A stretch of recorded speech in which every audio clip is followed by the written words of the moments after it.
Cuando se lanzó la nave espacial Cassini en 1997, su objetivo era Saturno, a unos 1.400 millones de kilómetros de la Tierra. Obtener la energía necesaria para un viaje tan largo requería mucho ingenio. Los combustibles químicos convencionales harían a la nave demasiado pesada y, debido a la distancia que hay desde Saturno al Sol, no serían efectivos. Pero existía otra alternativa: emplear la tecnología nuclear mediante un generador termoeléctrico de radioisótopos. El generador termoeléctrico de radioisótopos produce energía eléctrica continuamente durante un largo periodo de tiempo, durante varias décadas, y en ausencia de la luz solar es una fuente de electricidad muy estable y puede hacer que una nave espacial funcione en las regiones más frías y oscuras del espacio.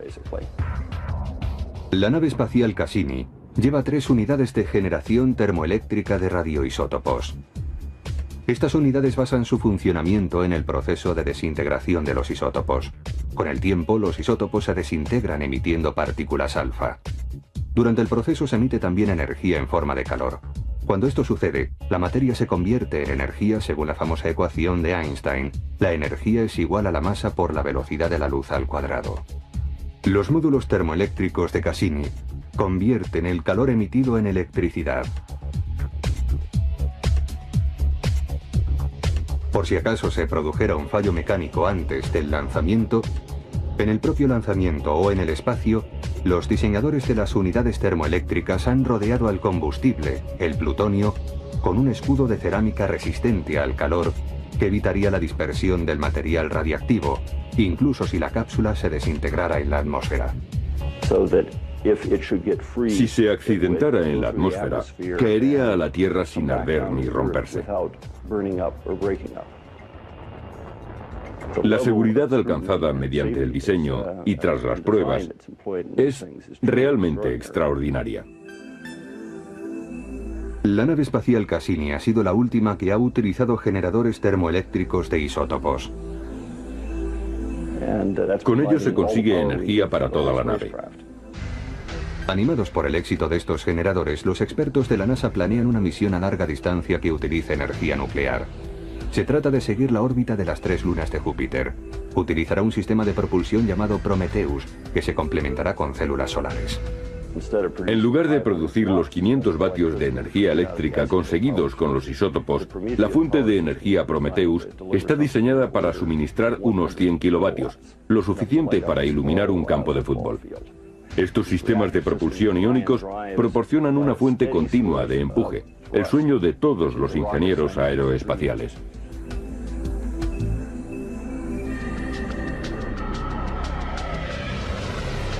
Los científicos han comprobado que también la tecnología nuclear puede hacer realidad sus sueños en el campo de la medicina.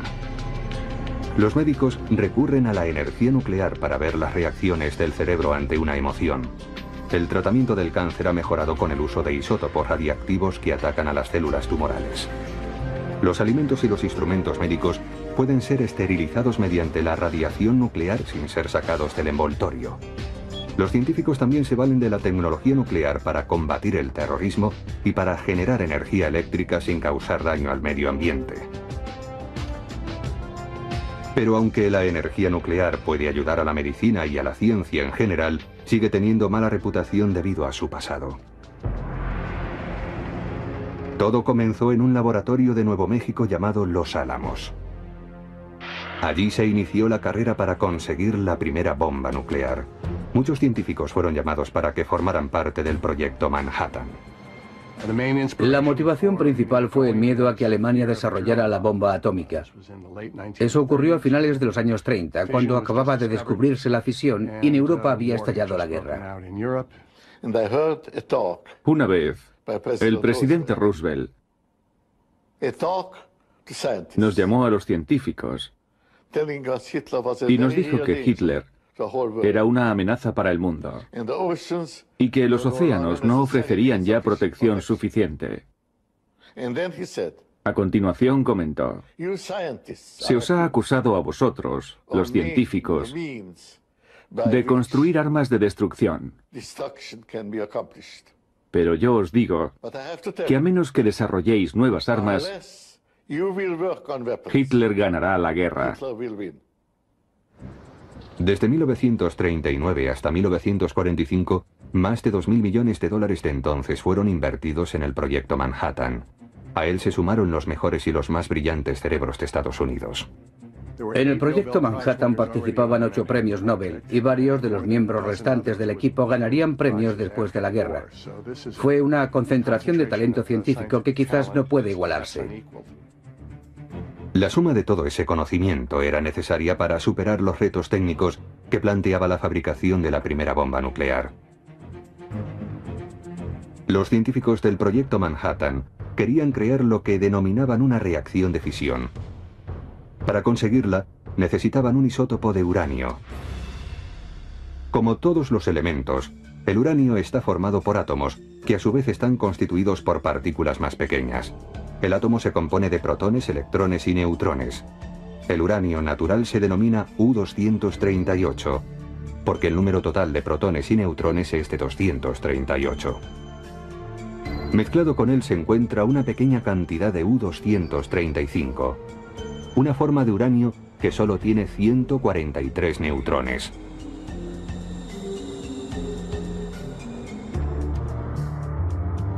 Como los científicos del proyecto Manhattan sabían, se necesitaba uranio 235 para fabricar la bomba, porque este isótopo puede desarrollar una reacción en cadena.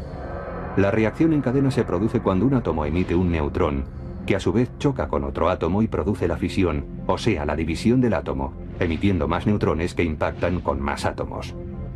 Con cada fisión, más cantidad de materia se convierte en energía. Si se concentra el uranio 235 de forma adecuada, en una millonésima de segundo se producen suficientes fisiones para crear una bomba atómica. Para impedir que la reacción en cadena se inicie prematuramente, los científicos de Los Álamos mantuvieron al uranio separado en 2 masas.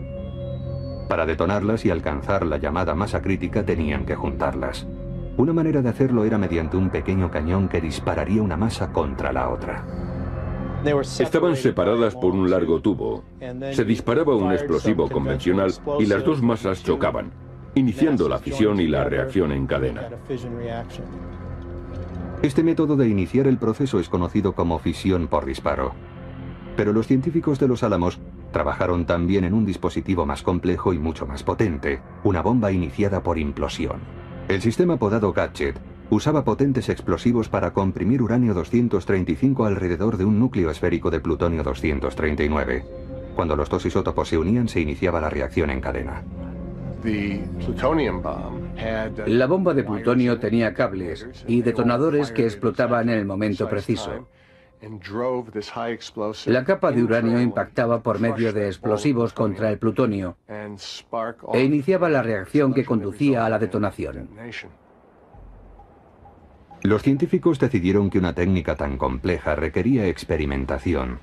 El 16 de julio de 1945 el Gadget fue llevado al lugar que hoy en día es el campo de pruebas de misiles de White Sands, Nuevo México, donde se inició la cuenta atrás de la era nuclear.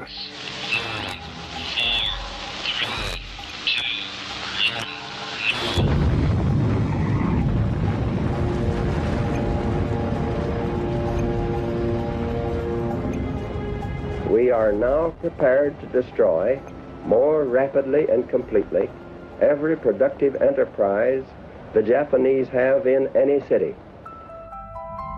El 6 de agosto de 1945, una bomba de fisión por cañón llevada a bordo de un bombardero B-29, el Enola Gay, fue lanzada sobre la ciudad japonesa de Hiroshima. Detonó con una fuerza explosiva equivalente a 14.500 toneladas de TNT. A continuación, el 9 de agosto, los Estados Unidos lanzaron una bomba más potente de fisión por implosión sobre Nagasaki. Su fuerza equivalía a 20.000 toneladas de TNT. Aunque aquellas bombas consiguieron que terminara la Segunda Guerra Mundial, la muerte y destrucción causadas hicieron que los científicos de Los Álamos se preocuparan por los posibles efectos de sus inventos. Creo que nuestro trabajo contribuyó a un mundo más seguro. Y esa fue una gran experiencia, aunque no tanto por los descubrimientos científicos, sino por haber hecho nuestro trabajo diligentemente. La tecnología nuclear evolucionó de forma imparable. Los físicos trabajaron para reducir el tamaño de las bombas nucleares, ampliando las posibilidades de lanzamiento. Durante sus primeros 20 años, las bombas eran del tamaño del remolque de un tractor.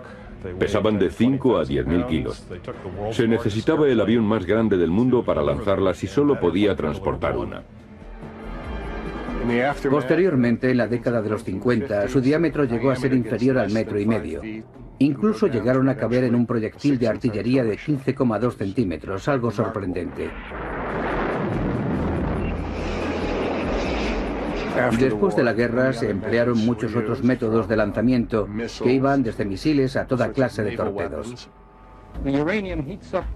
La tecnología nuclear no solamente ha sido empleada en las armas. El capitán de la Marina norteamericana, Hyman Rickover, apoyó firmemente el desarrollo del primer submarino nuclear, el Nautilus. Fue votado en enero de 1954. En diciembre de 1959, la Marina presentó el USS George Washington, el primero de una nueva clase de submarinos nucleares. Su combustible era un trozo de uranio del tamaño de una pelota de golf. También llevaban armamento nuclear, 16 misiles Polaris, cada uno provisto con una cabeza nuclear de 50 kilotones. A continuación de las bombas de fisión, los diseñadores de armas desarrollaron otra bomba más destructiva, la bomba de hidrógeno. En lugar de dividir átomos de uranio como en las bombas de fisión, la bomba de hidrógeno termonuclear utilizaba átomos de hidrógeno, con lo que se creaba una reacción en cadena más poderosa que la de la bomba de fisión. Aunque parezca increíble, los rusos construyeron una bomba de 100 megatones en una época en que se pretendía construir la bomba más destructiva posible. Una bomba de 100 megatones es unas 7000 veces más potente que la bomba de Hiroshima. Conforme aumentaba su poder destructivo, los diseñadores de bombas trataron de que las detonaciones no controladas fueran imposibles de realizar. Eso requería proteger el disparador del explosivo denominado HE pellet. Este es un detonador mecánico de seguridad. No está armado. Vemos que si apretamos y soltamos varias veces, esta ruedecilla gira y alinea el proyectil con el cañón que está en la parte de atrás. Se consigue tras una serie muy larga de pulsaciones.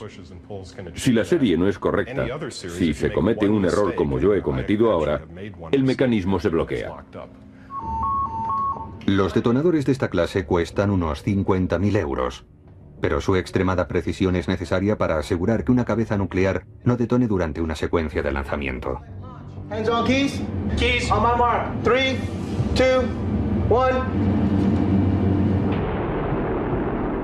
El armamento nuclear fue y todavía es el más poderoso, pero la tecnología nuclear tiene también aplicaciones pacíficas, que son defendidas por algunos y atacadas por sus detractores.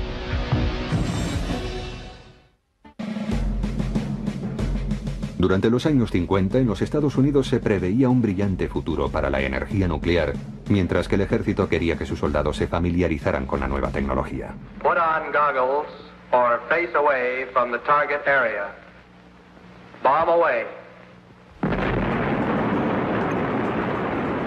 Ver la explosión de una bomba en el desierto de Nevada puede parecer hoy en día algo trivial, pero en los años 50 el entusiasmo por el armamento nuclear era enorme. El presidente Dwight D. Eisenhower anunció una iniciativa que fue conocida en la Asamblea General de las Naciones Unidas del 18 de diciembre de 1953 como Átomos para la Paz. The United States pledges before you to devote its entire heart and mind to find the way by which the miraculous inventiveness of man shall not be dedicated to his death, but consecrated to his life. A principios de los años 50, el presidente Eisenhower habló de los Átomos para la Paz, un programa que compartía proyectos de tecnología nuclear con otros países. Transmitimos entonces el fruto de nuestra investigación, y mucho de aquello nos ha sido devuelto hoy en día en forma de amenaza. Este reparto del conocimiento tenía un lado oscuro, por supuesto, si esos países decidían seguir una vía militarista. Muchos estaban preocupados por las bombas, pero algunos ingenieros y científicos estaban convencidos de las demás posibilidades de la energía atómica, Pensaban que podía usarse como calefacción para los hogares o como combustible para barcos y para realizar grandes obras públicas. Nuclear explosives may be the most efficient way to excavate a sea level canal, safely, quickly, and for less cost than conventional means. Se decía que eran explosiones nucleares pacíficas. Se instalaban unas cuantas bombas bajo tierra y se las detonaba para conseguir un gran canal o agujero. Los rusos trabajaron bastante en este sentido, tratando de reencauzar los ríos de Siberia, pero dejaron muchos residuos radiactivos en los alrededores. Durante unos 30 años tuvimos en proyecto construir un nuevo canal de Panamá, ya fuera en Panamá o en Nicaragua, por medio de explosivos nucleares. Hoy nos damos cuenta de que quizá no era la forma más idónea de hacer las cosas. En 1955, la energía nuclear estaba a punto de demostrar su capacidad. El 17 de julio, poco después de medianoche, el primer reactor nuclear del mundo realizó una prueba. Suministró energía para la pequeña ciudad de Arco, Idaho. Los expertos predijeron que el poderoso átomo haría que la energía eléctrica fuera tan barata que algún día sería gratuita. En la actualidad, el 20% de la energía eléctrica de Norteamérica es generada por centrales nucleares. Un reactor nuclear es una versión sofisticada de una máquina de vapor. Los reactores utilizan la energía térmica de la fisión nuclear para calentar agua y producir vapor, que es usado en turbinas que generan electricidad. Hay un núcleo de uranio dentro del reactor donde se produce la fisión. En el reactor se introducen barras de combustible, son de circonio, y en el interior llevan pastillas de uranio enriquecido. Para decelerar la reacción, se introducen barras hechas de carburo de boro que absorben neutrones. Para acelerarla, se extraen. El brillante futuro de la energía nuclear se ensombreció considerablemente en las primeras horas del 28 de marzo de 1979.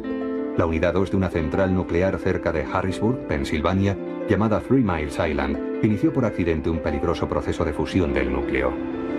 Since I was first apprised of this problem early yesterday, we have activated state health and environmental experts and called immediately upon technicians from the Nuclear Regulatory Commission, the United States Department of Energy, as well as other private sources.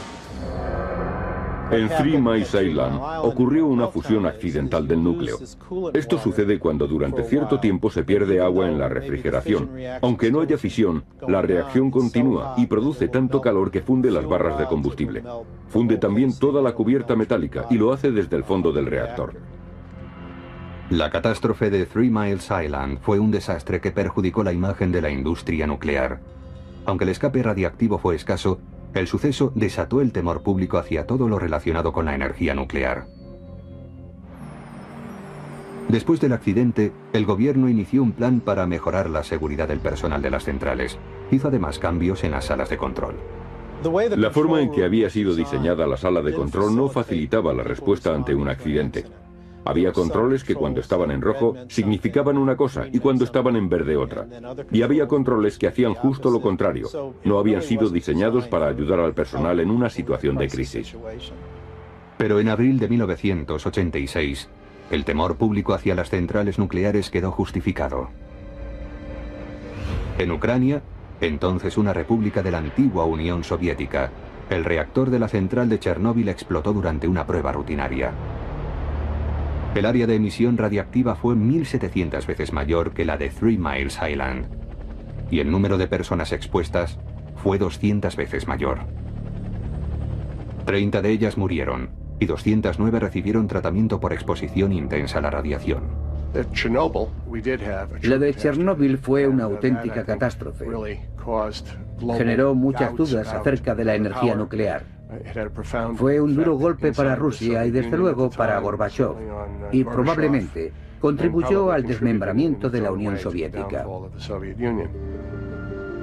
Chernóbil fue una dura lección para los diseñadores de reactores y para el personal de seguridad, pero el problema de una fusión del núcleo no es el único al que hay que enfrentarse.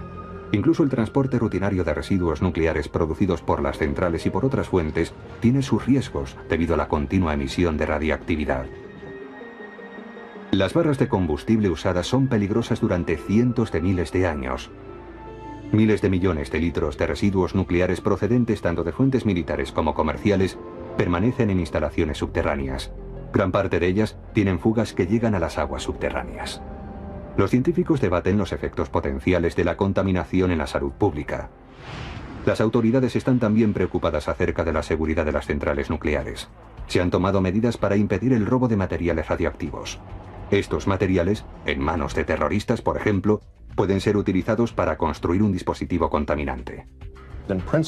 En principio, no se necesita una bomba para propagar radiactividad. Uno puede subir a lo alto de un edificio y arrojar al viento polvo radiactivo. De esa forma se esparce. Un ataque radiactivo así no mataría necesariamente a nadie. Sería un ataque con efectos psicológicos y económicos. Los residuos radioactivos esparcidos en una ciudad o en locales públicos, es decir, una de las llamadas bombas sucias, sembraría el terror y arruinaría la economía. Para contrarrestar esa amenaza, los científicos tuvieron que desarrollar nuevas formas de detección de fuentes radioactivas.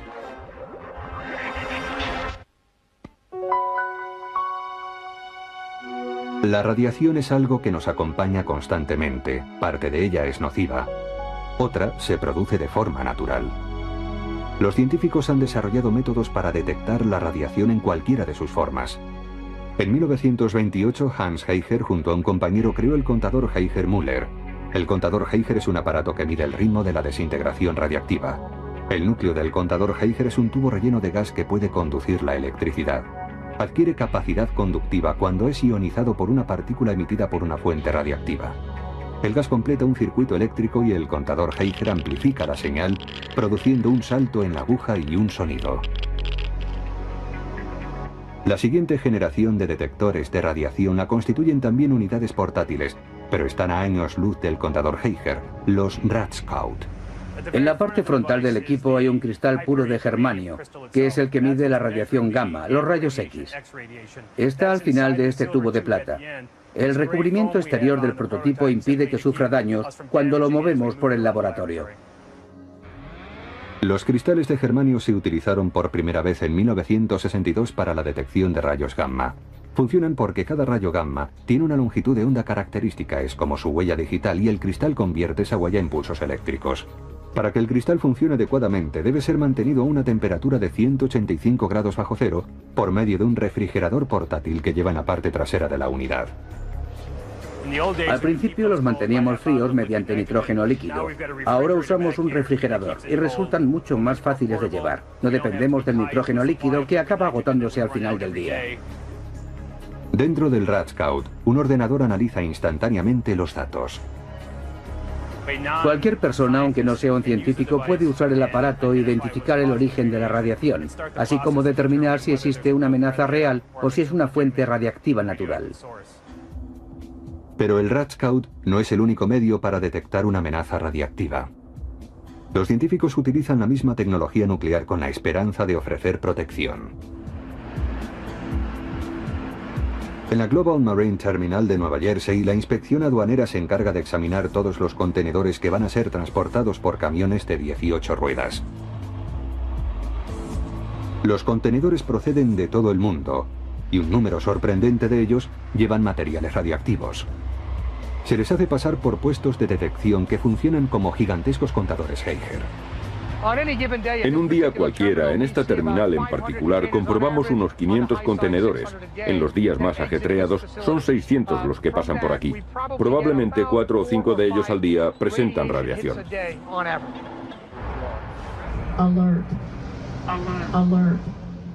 Cuando uno de ellos da positivo y suena la alarma, los agentes de aduanas dirigen el camión a un segundo puesto para realizar otra inspección de radioactividad.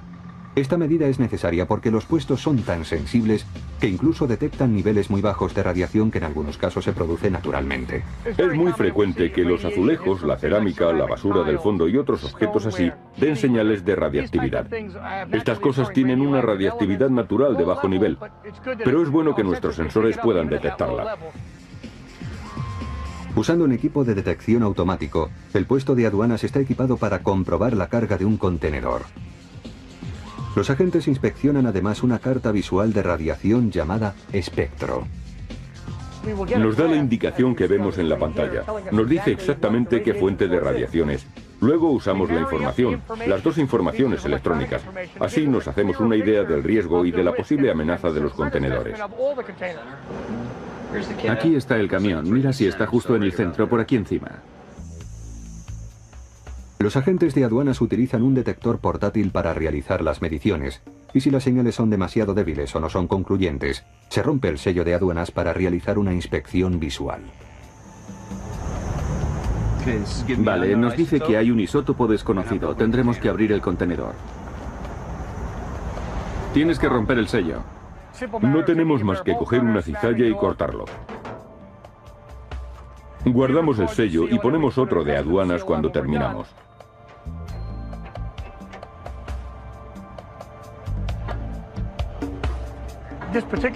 Este contenedor, por ejemplo, tiene un manifiesto de cerámica, una especie de gres y granito, algo que emite radiación natural. La técnica de los puestos de inspección tiene sus detractores. Se preguntan si materiales de fisión robados podrían escapar a la detección de estos puestos. Aunque detectan con facilidad plutonio y materiales para bombas sucias, son menos efectivos detectando uranio enriquecido, un isótopo que se encuentra normalmente en los arsenales nucleares.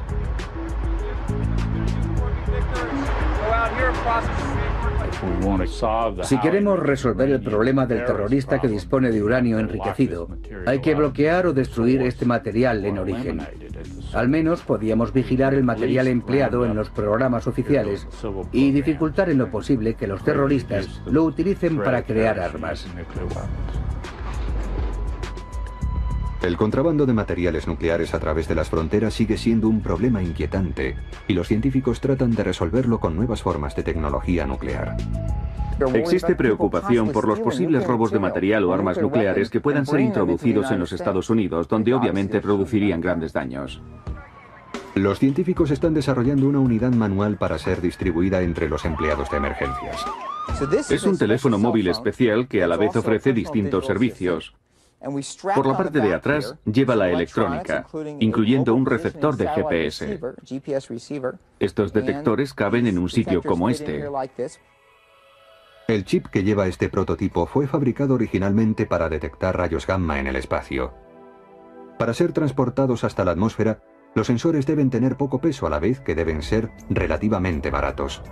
Los investigadores se dieron cuenta más tarde de que esas cualidades hacían de ellos los instrumentos perfectos para detectar fuentes radiactivas en ambientes urbanos.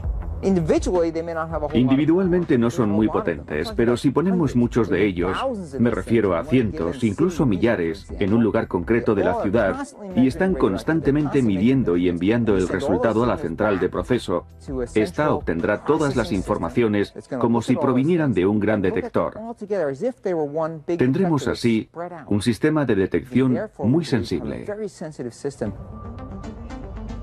Provisto de estos detectores, la central obtendrá datos desde cualquier punto de la ciudad. Otro factor importante es su situación aleatoria. Si solo tenemos un gran detector y sabemos dónde está, resulta muy fácil evitarlo, pero si los detectores están por todas partes, son difíciles de esquivar porque no se sabe dónde están. El resultado es una red inteligente que informaría de manera instantánea a las autoridades acerca de la radiación. Pero la radiación también puede ser utilizada productivamente y con seguridad en otros campos. En casa, en el trabajo y en medicina, las aplicaciones del átomo se están convirtiendo en algo habitual.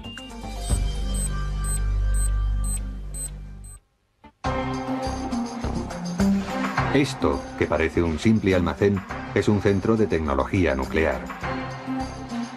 En una cámara de seguridad con paredes de cemento de más de 2 metros de grosor se encuentra una mortífera fuente de cobalto radiactivo que produce un extraño y brillante color azul. Estos suministros médicos, cosméticos y especias están a punto de recibir una emisión de rayos gamma. Están siendo irradiados para reducir los organismos patógenos, salmonella, E. coli, organismos en descomposición, levaduras y mohos, que podrían contaminar los productos durante el proceso de fabricación. En algunos casos, durante el proceso de fabricación. En algunos casos se esteriliza y en otros casos se higieniza. Los productos son higienizados, pero no se vuelven radiactivos después del proceso, ya que la radiación penetra los envoltorios. Los productos son descargados de los palés para pasar directamente a transportes metálicos. La cantidad de radiación que reciben es controlada rigurosamente. Porque si reciben una dosis demasiado grande, se puede dañar el producto. Algunos plásticos se degradan con la radiación. Cuando se irradian alimentos, los lípidos o grasas de la carne pueden perder sabor si reciben una dosis demasiado grande. El sistema de transporte lleva los productos hasta la célula de radiación y los hace girar para que la exposición sea uniforme. Unos pequeños sensores de radiación llamados dosímetros vigilan la dosis que los productos reciben cuando entran en la célula de radiación. Como dentro de la cámara la radiación resultaría mortal, existe un sistema de aviso para impedir el acceso accidental. Y hay también un laberinto de cemento diseñado para absorber la energía de los rayos gamma. Vamos a explicar la función del laberinto. Los rayos gamma, cuando son emitidos por la fuente de cobalto, rebotan en las paredes, reduciendo su intensidad por unas 1000 veces con cada rebote. Dentro de la cámara los productos son movidos por el sistema de transporte para recibir la radiación adecuada durante un periodo que va de 6 a 12 horas. La potente dosis de radiación nuclear esteriliza el producto al interferir con el proceso de duplicación del ADN de cualquier bacteria peligrosa u organismo perjudicial. Eso cuando no los mata instantáneamente. La fuente de cobalto está formada por pastillas que se introducen dentro de tubos metálicos como este. Se utiliza el cobalto porque es una fuente de rayos gamma muy potente y eficaz. Para utilizar la fuente, se saca del estanque de agua donde está, pero cuando el personal de mantenimiento deja de usarla, se sumerge de nuevo en el líquido, que hace de escudo contra la radioactividad.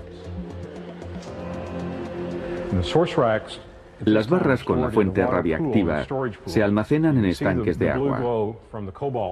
Se puede ver el brillo azul del cobalto al descomponerse. El agua cubre la fuente cuando no está siendo utilizada.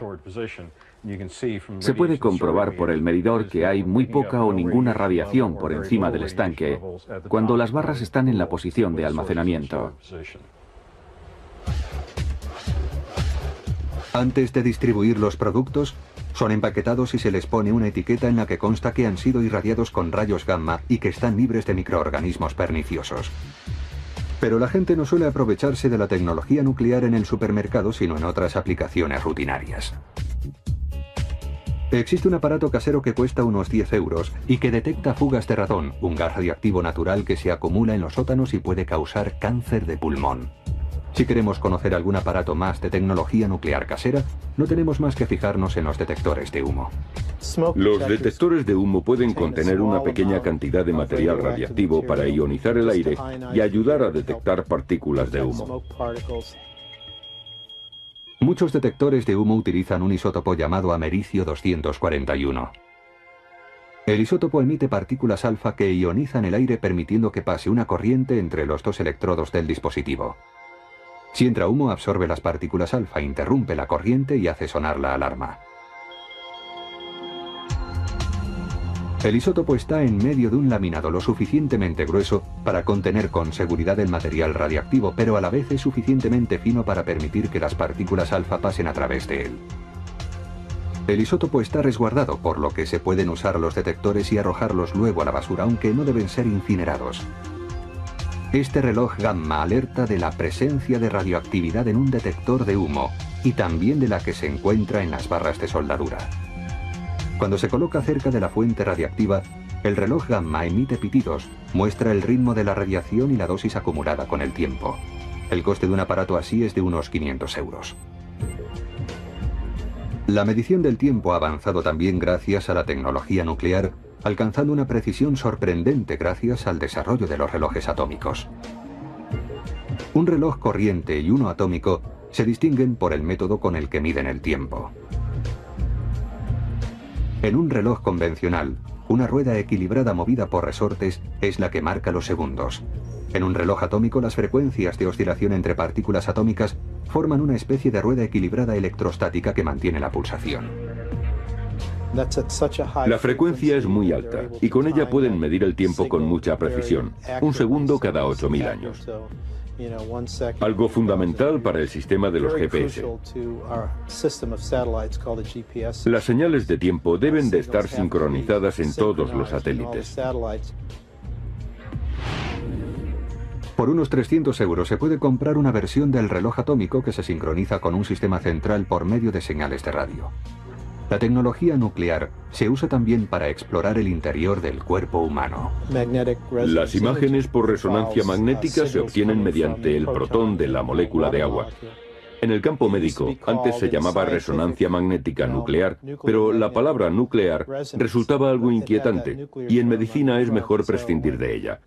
Por eso las llaman ahora imágenes por resonancia magnética y han tenido un enorme impacto en las técnicas de diagnosis. La resonancia magnética no es radiactiva, pero la medicina nuclear ha desarrollado también el escáner PET, que utiliza materiales radiactivos. PET es el acrónimo inglés de topografía de emisión de positrones. Con él se generan imágenes del cuerpo siguiendo el rastro de pequeñas cantidades de materiales radiactivos que los médicos inyectan en la sangre del paciente. Los investigadores desarrollan continuamente nuevas aplicaciones médicas por medio de la tecnología nuclear. Uno de los más recientes tratamientos contra el cáncer incluye un método conocido como terapia de Bragg. Los oncólogos colocan directamente una dosis de radiación en el tumor, ya sea mediante semillas radiactivas como estas, o introduciendo la dosis con un catéter. Pero aunque estos logros puedan resultar sorprendentes, todavía no se conocen todas las posibilidades de la tecnología nuclear.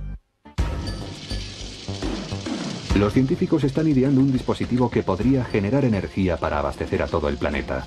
Se conseguiría mediante fusión, y para algunos sería la máxima expresión del poder de la energía atómica. Se ha tardado mucho debido a su dificultad. Es uno de los grandes retos científicos de nuestra era. Se lleva buscando unos 50 años sin éxito. La energía de fusión despierta un gran interés debido a que no produce residuos radioactivos. Sus subproductos son benignos. Utiliza isótopos de hidrógeno y si conseguimos construir el reactor nuclear de fusión que estamos buscando, como subproducto producirá helio, que no es radiactivo. En la fusión se unen átomos.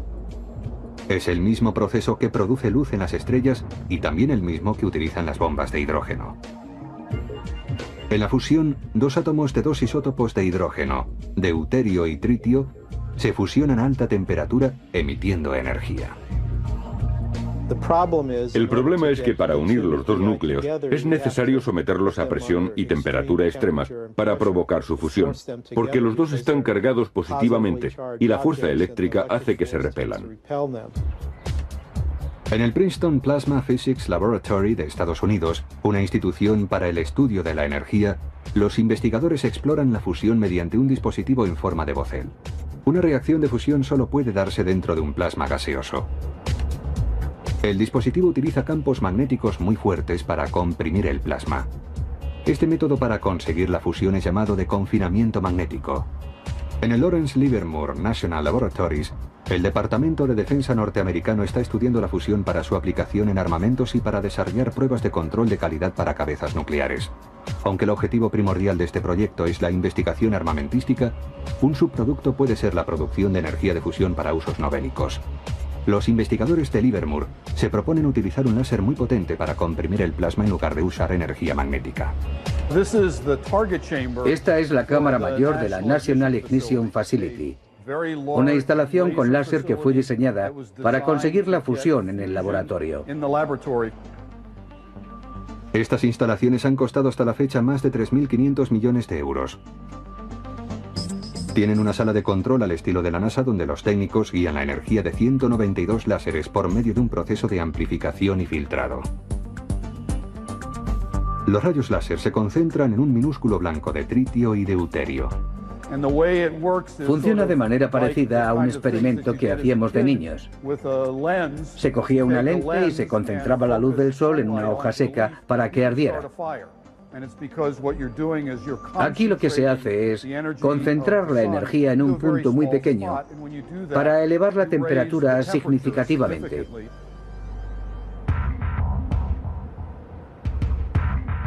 Pero los científicos creen que existen otras formas de conseguir la fusión. En otro centro de investigación de armamentos, el Sandia National Laboratories, los científicos se proponen usar la corriente eléctrica para comprimir el plasma y facilitar la fusión. Este método se llama de confinamiento inercial. En Sandia se utiliza la energía eléctrica pura en el método de confinamiento inercial. Se usa energía de la red, se almacena en un condensador durante un minuto y se descarga en una millonésima de segundo. Con esa energía eléctrica generamos un impulso eléctrico de 50 trillones de vatios que se concentra en esta máquina de 33 metros de diámetro. La máquina Z ocupa una sala de proporciones considerables. Está dispuesta sobre una rueda con radios que guían un impulso eléctrico de alta potencia hacia un blanco muy pequeño.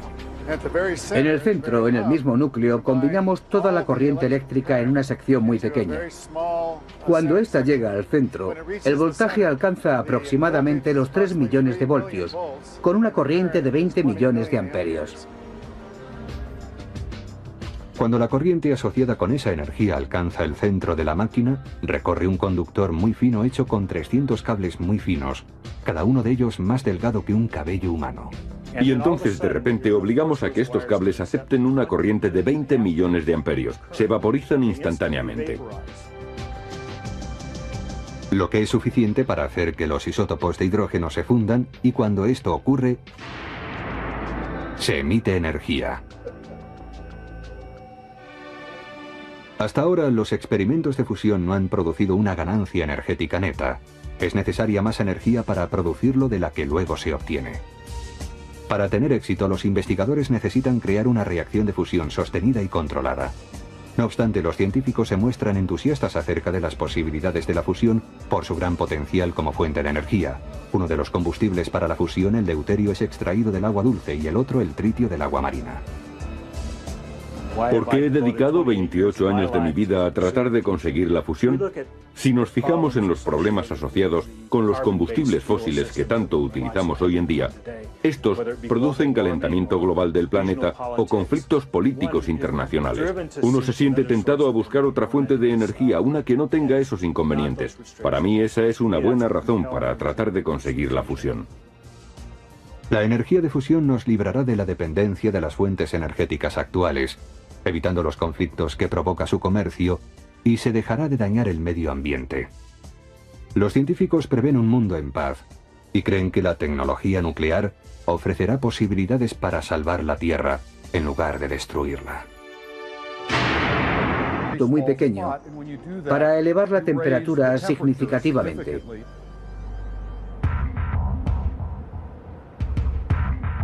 Pero los científicos creen que existen otras formas de conseguir la fusión. En otro centro de investigación de armamentos, el Sandia National Laboratories, los científicos se proponen usar la corriente eléctrica para comprimir el plasma y facilitar la fusión. Este método se llama de confinamiento inercial. En Sandia se utiliza la energía eléctrica pura en el método de confinamiento inercial. Se usa energía de la red, se almacena en un condensador durante un minuto y se descarga en una millonésima de segundo. Con esa energía eléctrica generamos un impulso eléctrico de 50 trillones de vatios que se concentra en esta máquina de 33 metros de diámetro. La máquina Z ocupa una sala de proporciones considerables. Está dispuesta sobre una rueda con radios que guían un impulso eléctrico de alta potencia hacia un blanco muy pequeño. En el centro, en el mismo núcleo, combinamos toda la corriente eléctrica en una sección muy pequeña. Cuando ésta llega al centro, el voltaje alcanza aproximadamente los 3 millones de voltios, con una corriente de 20 millones de amperios. Cuando la corriente asociada con esa energía alcanza el centro de la máquina, recorre un conductor muy fino hecho con 300 cables muy finos, cada uno de ellos más delgado que un cabello humano. Y entonces de repente obligamos a que estos cables acepten una corriente de 20 millones de amperios. Se vaporizan instantáneamente. Lo que es suficiente para hacer que los isótopos de hidrógeno se fundan y cuando esto ocurre, se emite energía. Hasta ahora, los experimentos de fusión no han producido una ganancia energética neta. Es necesaria más energía para producirlo de la que luego se obtiene. Para tener éxito, los investigadores necesitan crear una reacción de fusión sostenida y controlada. No obstante, los científicos se muestran entusiastas acerca de las posibilidades de la fusión por su gran potencial como fuente de energía. Uno de los combustibles para la fusión, el deuterio, es extraído del agua dulce y el otro, el tritio, del agua marina. ¿Por qué he dedicado 28 años de mi vida a tratar de conseguir la fusión? Si nos fijamos en los problemas asociados con los combustibles fósiles que tanto utilizamos hoy en día, estos producen calentamiento global del planeta o conflictos políticos internacionales. Uno se siente tentado a buscar otra fuente de energía, una que no tenga esos inconvenientes. Para mí esa es una buena razón para tratar de conseguir la fusión. La energía de fusión nos librará de la dependencia de las fuentes energéticas actuales, evitando los conflictos que provoca su comercio, y se dejará de dañar el medio ambiente.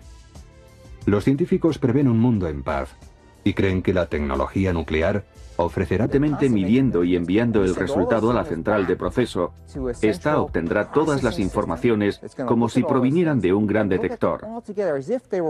Tendremos así un sistema de detección muy sensible.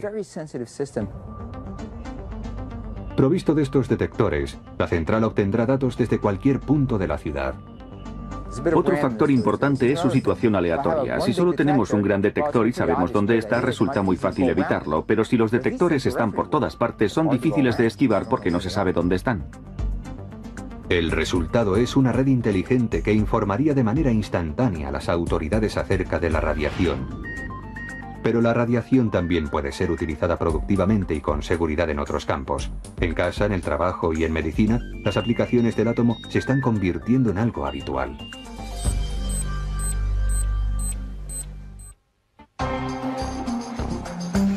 Esto, que parece un simple almacén, es un centro de tecnología nuclear. En una cámara de seguridad con paredes de cemento de más de 2 metros de grosor se encuentra una mortífera fuente de cobalto radiactivo que produce un extraño y brillante color azul. Estos suministros médicos, cosméticos y especias están a punto de recibir una emisión de rayos gamma. Están siendo irradiados para reducir los organismos patógenos, salmonella, E. coli, organismos en descomposición, levaduras y mohos, que podrían contaminar los productos durante el proceso de fabricación. En algunos casos, En algunos casos se esteriliza y en otros casos se higieniza. Los productos son higienizados, pero no se vuelven radiactivos después del proceso, ya que la radiación penetra los envoltorios.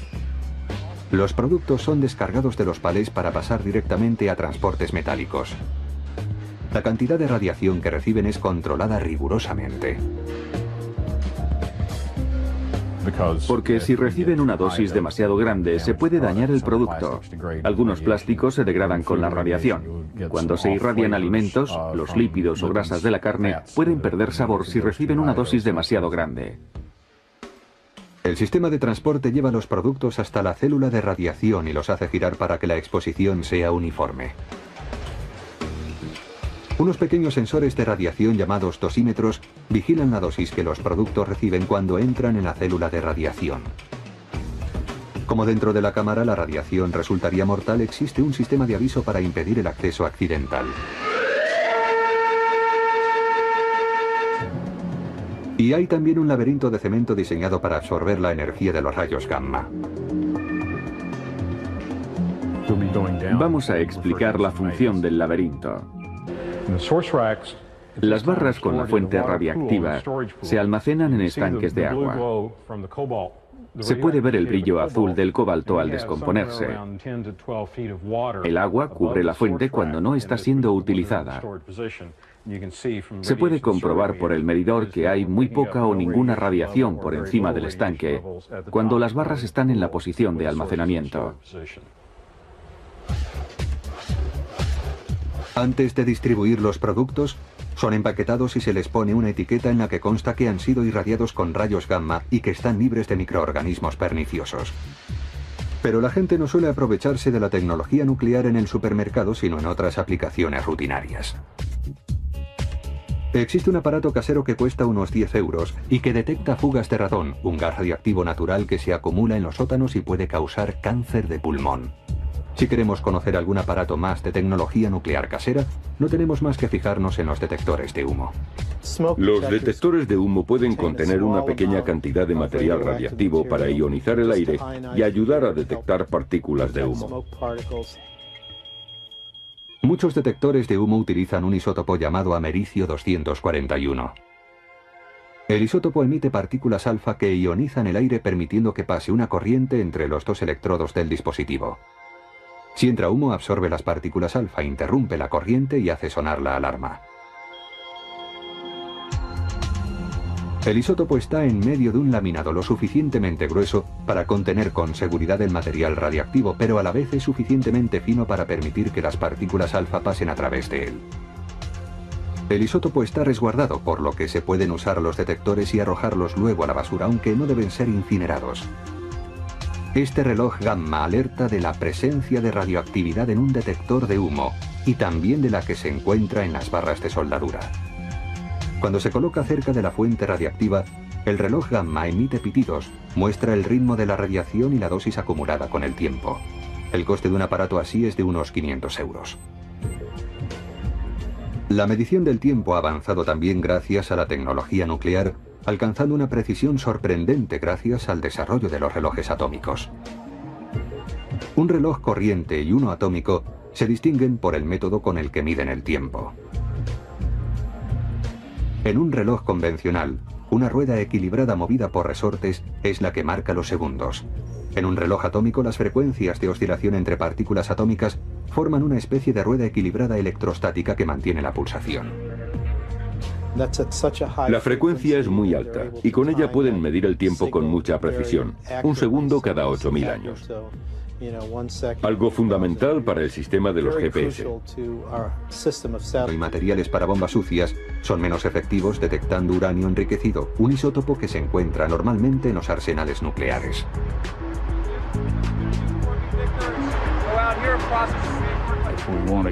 Si queremos resolver el problema del terrorista que dispone de uranio enriquecido, hay que bloquear o destruir este material en origen.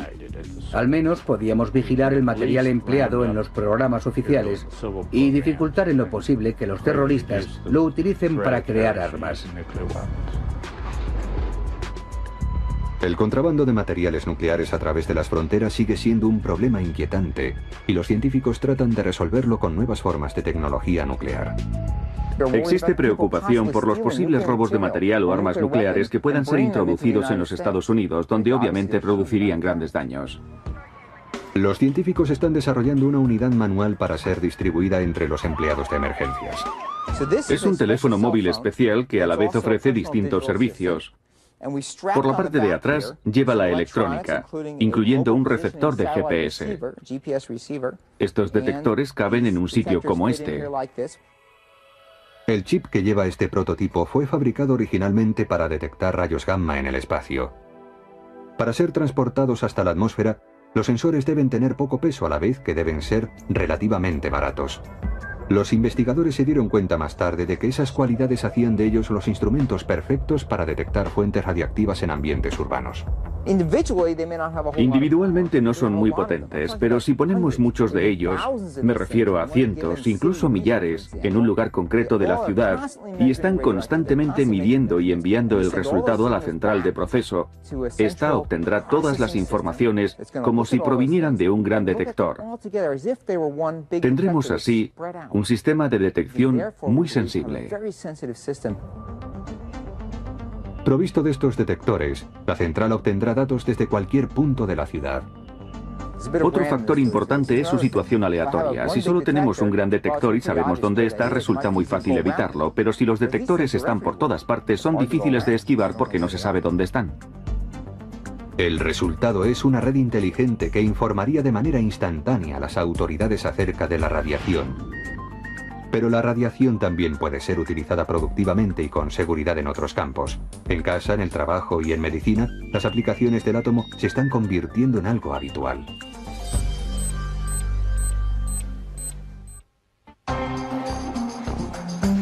Esto, que parece un simple almacén, es un centro de tecnología nuclear. En una cámara de seguridad con paredes de cemento de más de 2 metros de grosor se encuentra una mortífera fuente de cobalto radiactivo que produce un extraño y brillante color azul. El 7 de julio, poco después de medianoche, el primer reactor nuclear del mundo realizó una prueba. Suministró energía para la pequeña ciudad de Arco, Idaho. Los expertos predijeron que el poderoso átomo haría que la energía eléctrica fuera tan barata que algún día sería gratuita. En la actualidad, el 20% de la energía eléctrica de Norteamérica es generada por centrales nucleares. Un reactor nuclear es una versión sofisticada de una máquina de vapor. Los reactores utilizan la energía térmica de la fisión nuclear para calentar agua y producir vapor, que es usado en turbinas que generan electricidad. Hay un núcleo de uranio dentro del reactor donde se produce la fisión. En el reactor se introducen barras de combustible, son de circonio y en el interior llevan pastillas de uranio enriquecido. Para decelerar la reacción, se introducen barras hechas de carburo de boro que absorben neutrones. Para acelerarla, se extraen. El brillante futuro de la energía nuclear se ensombreció considerablemente en las primeras horas del 28 de marzo de 1979. La unidad 2 de una central nuclear cerca de Harrisburg, Pensilvania, llamada 3 Miles Island, inició por accidente un peligroso proceso de fusión del núcleo. Since I was first apprised of this problem early yesterday, we have activated state health and environmental experts and called immediately upon technicians from the Nuclear Regulatory Commission, the United States Department of Energy, as well as other private sources. En 3 Miles Island ocurrió una fusión accidental del núcleo. Esto sucede cuando durante cierto tiempo se pierde agua en la refrigeración. Aunque no haya fisión, la reacción continúa y produce tanto calor que funde las barras de combustible. Funde también toda la cubierta metálica y lo hace desde el fondo del reactor. La catástrofe de 3 Miles Island fue un desastre que perjudicó la imagen de la industria nuclear. Aunque el escape radiactivo fue escaso, el suceso desató el temor público hacia todo lo relacionado con la energía nuclear.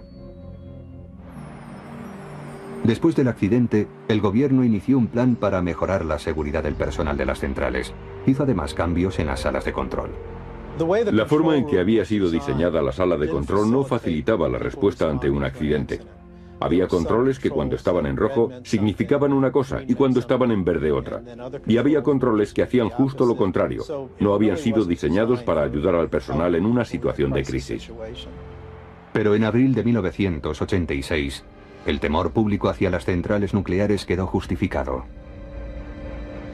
En Ucrania, entonces una república de la antigua Unión Soviética, el reactor de la central de Chernóbil explotó durante una prueba rutinaria. El área de emisión radiactiva fue llevado al lugar que hoy en día es el campo de pruebas de misiles de White Sands, Nuevo México, donde se inició la cuenta atrás de la era nuclear.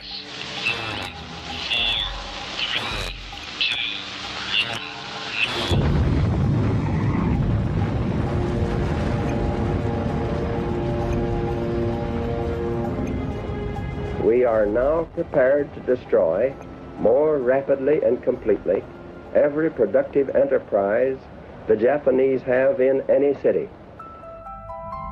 El 6 de agosto de 1945, una bomba de fisión por cañón llevada a bordo de un bombardero B-29, el Enola Gay, fue lanzada sobre la ciudad japonesa de Hiroshima. Detonó con una fuerza explosiva equivalente a 14.500 toneladas de TNT.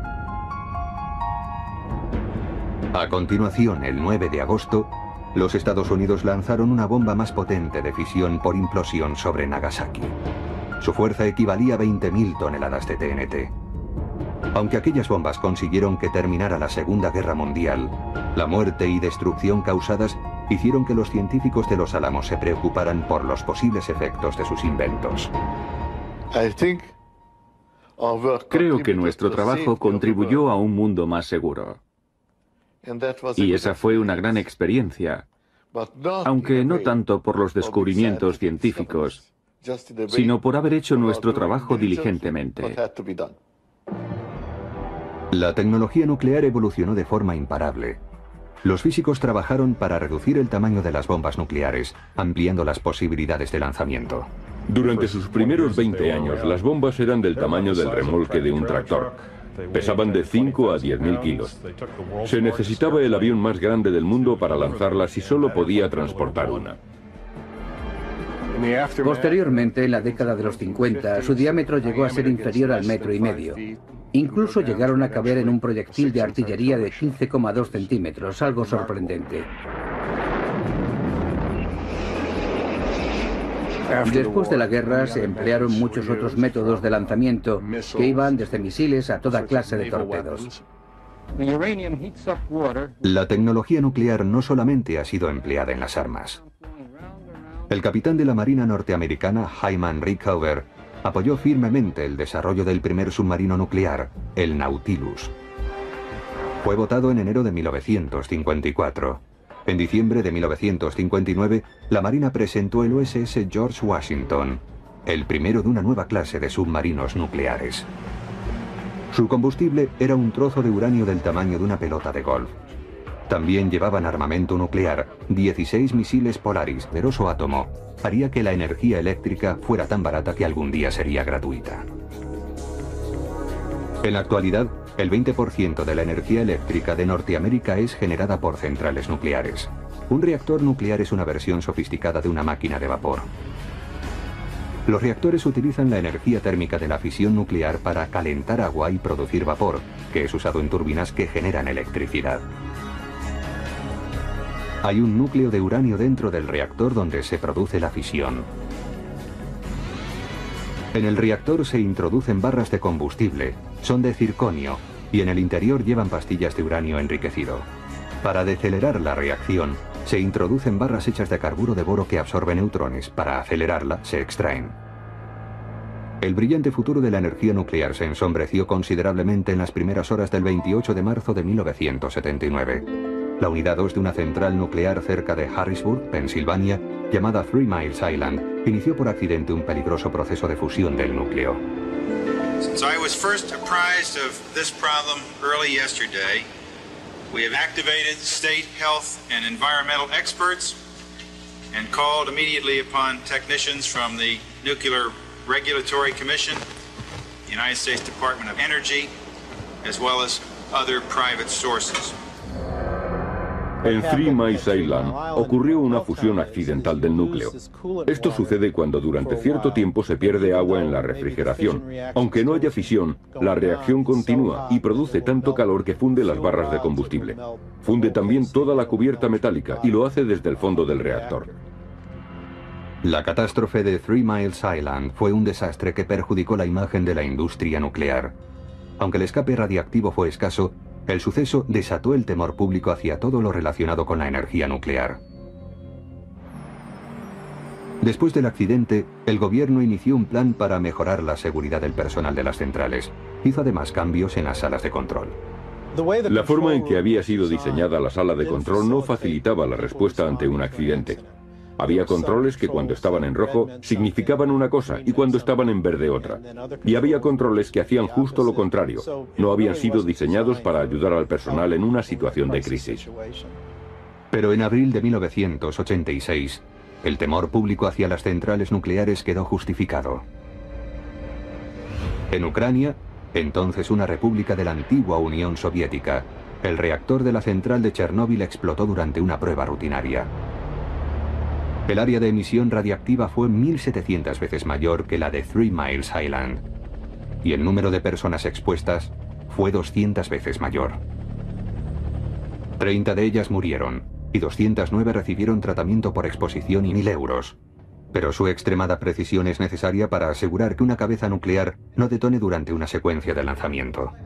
Hands on keys. Keys. On my mark. 3, 2, 1. El armamento nuclear fue y todavía es el más poderoso, pero la tecnología nuclear tiene también aplicaciones pacíficas, que son defendidas por algunos y atacadas por sus detractores.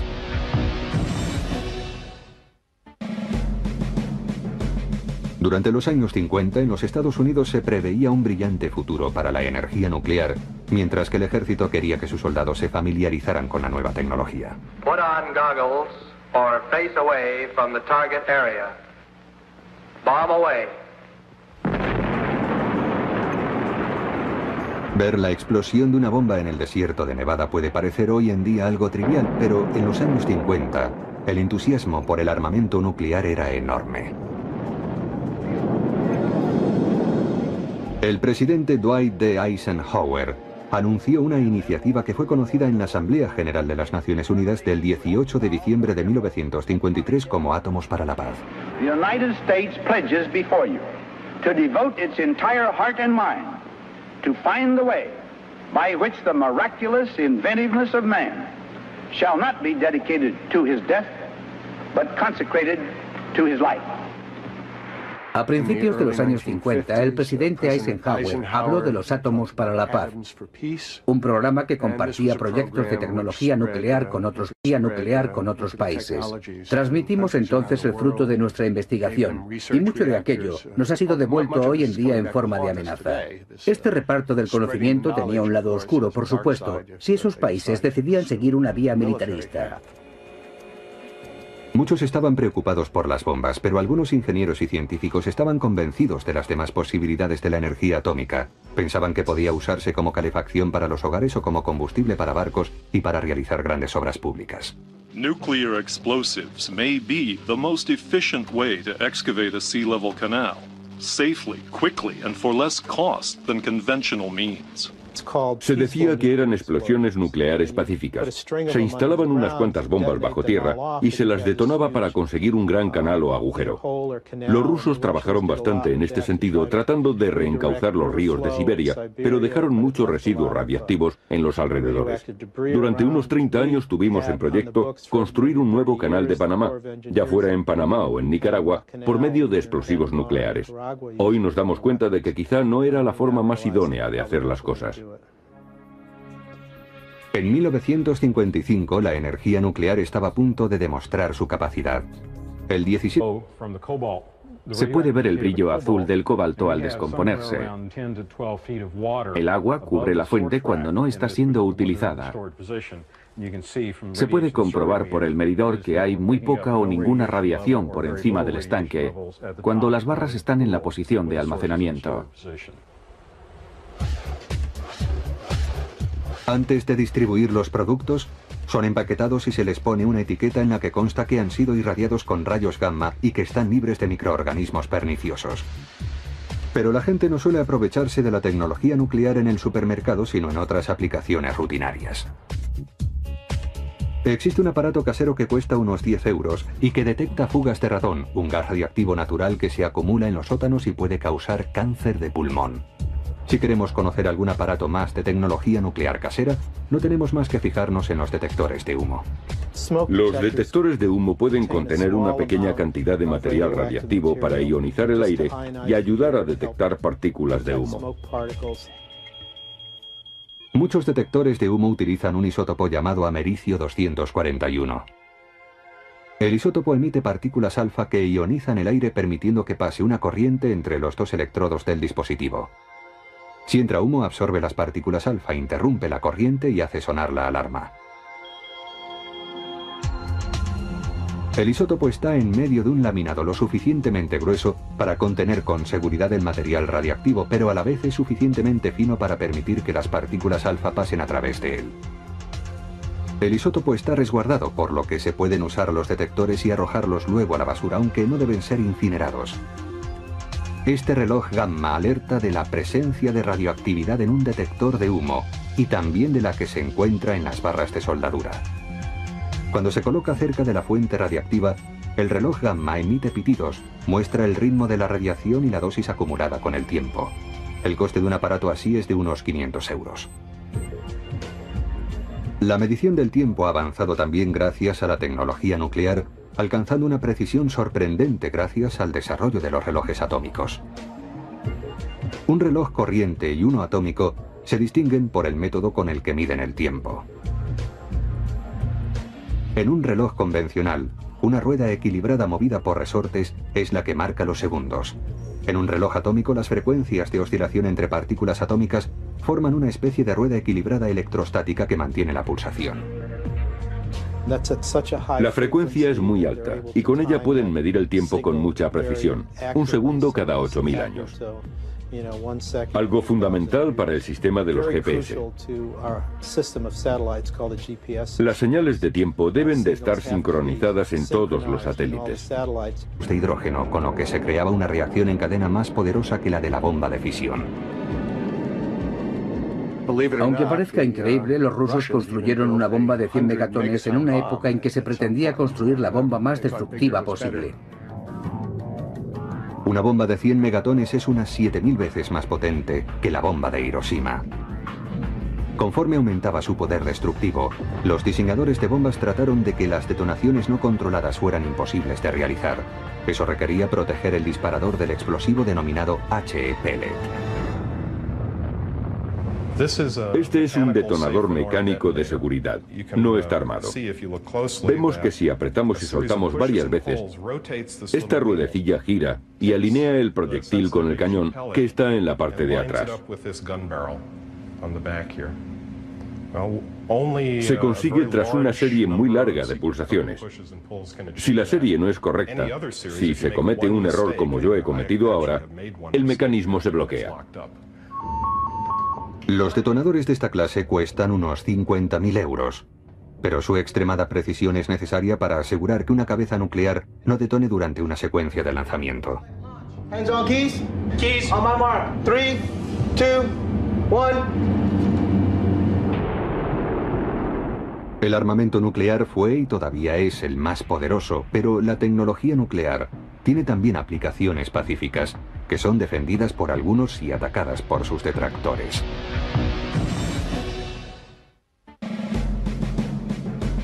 Durante los años 50 en los Estados Unidos se preveía un brillante futuro para la energía nuclear, mientras que el ejército quería que sus soldados se familiarizaran con la nueva tecnología. Put on goggles or face away from the target area. Bomb away. Ver la explosión de una bomba en el desierto de Nevada puede parecer hoy en día algo trivial, pero en los años 50 el entusiasmo por el armamento nuclear era enorme. El presidente Dwight D. Eisenhower anunció una iniciativa que fue conocida en la Asamblea General de las Naciones Unidas del 18 de diciembre de 1953 como Átomos para la Paz. The United States pledges before you to devote its entire heart and mind to find the way by which the miraculous inventiveness of man shall not be dedicated to his death, but consecrated to his life. A principios de los años 50, el presidente Eisenhower habló de los Átomos para la Paz, un programa que compartía proyectos de tecnología nuclear con otros países. Transmitimos entonces el fruto de nuestra investigación, y mucho de aquello nos ha sido devuelto hoy en día en forma de amenaza. Este reparto